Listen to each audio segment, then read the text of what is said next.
بسم اللہ الرحمن الرحیم۔ ناظرین، وی لاگ نمبر 3 آپ کے سامنے رکھ رہے ہیں۔ معارف القرآن جلد اول، پیج 579 اور سورۃ البقرہ نمبر 2 اور آیت نمبر 233۔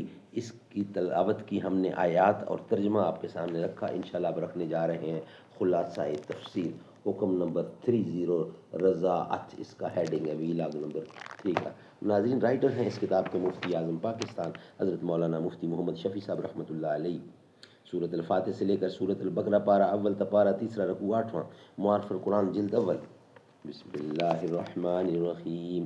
الحمدللہ وکفی وسلام علی عبادہ الذین اصطفی۔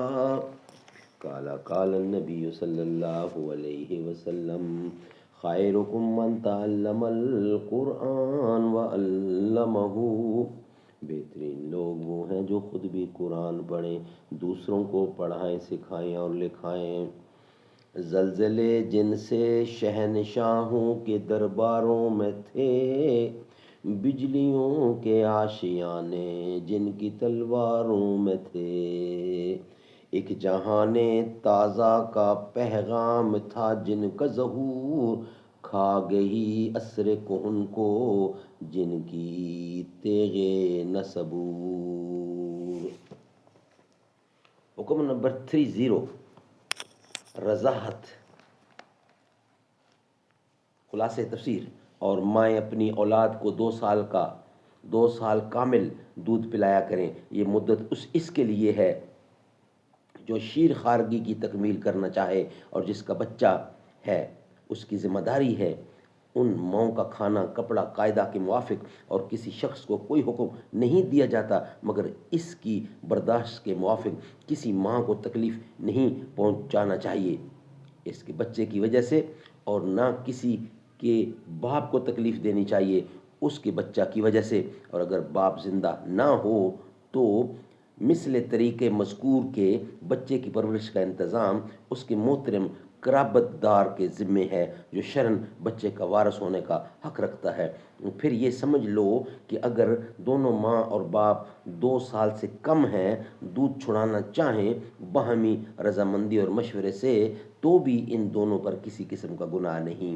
اور اگر تم لوگ ماں باپ کے ہوتے ہوئے بھی کسی مصلحت ضروریہ سے، مثلاً یہ کہ ماں کا دودھ اچھا نہیں، بچے کو ضرر ہوگا، اپنے بچوں کو کسی اور انا کا دودھ پلوانا چاہیے، تب بھی تم پر کوئی گناہ نہیں، جبکہ ان کے حوالے کر دو جو کچھ ان کو دینا طے کیا ہے قاعدہ کے موافق۔ اور حق تعالیٰ سے ڈرتے رہو اور یقین رکھو کہ اللہ تعالیٰ تمہارے کاموں کو خوب دیکھ رہا ہے۔ سبحان اللہ، سبحان اللہ۔ یہ تھا وی لاگ نمبر 3۔ انشاءاللہ معارف اور مسائل ہم آپ کے سامنے رکھیں گے نیکسٹ وی لاگ، یعنی وی لاگ نمبر 4 میں۔ وی لاگ نمبر 3 ہمارا کمپلیٹ ہوا۔ یا رب مدینے پاک میں جانا نصیب ہو، جانا نصیب ہو نہ تو آنا نصیب ہو۔